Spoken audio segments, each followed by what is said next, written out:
আসসালামু আলাইকুম বন্ধুরা, জামিরুন কিচেনে সবাইকে স্বাগতম জানাই। আজ আবার একটা রেসিপি নিয়ে এসেছি। আজকের রেসিপি হচ্ছে শুশনি শাকের ভাজা। আশা করছি ভালো লাগবে। শেষ পর্যন্ত পুরো ভিডিও দেখার অনুরোধ রইল। আমি খুব সুন্দরভাবে একটা একটা করে শুশনি শাককে বেছে নিয়েছি। এবার ধুয়ে নেব। খুব সুন্দরভাবে 2-3 বার জলে ধুয়ে নিয়েছি। গ্যাস জ্বালিয়ে কড়া বসিয়ে শাকঘে সেদ্ধ করতে দেব।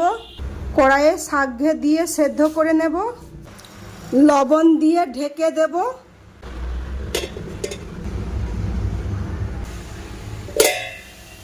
খুব সুন্দরভাবে শাকঘে সেদ্ধ করে নিয়েছি। এবার ঢেলে নেব। ভাজার জন্য তেল দেব। গোটা লঙ্কা থেতো করা দেব।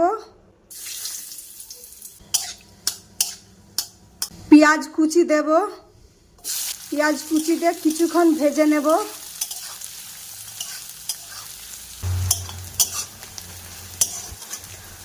খুব সুন্দরভাবে হালকা করে দরমাড়া করে ভেজে নিয়েছি। আবার রসুন কুচি দিয়ে আরও কিছুক্ষণ ভেজে নেব।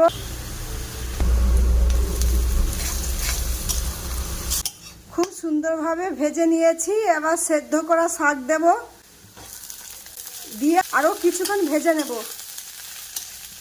হ্যাঁ, তোমরাও বাড়িতে শুশনি শাকে ভাজা করে খাবেন, দেখবেন খুব ভালো লাগবে। ভাজা হয়ে গেছে, এবার ঢেলে দেখাচ্ছি কতটা সুন্দর হয়েছে। কত সুন্দর হয়েছে।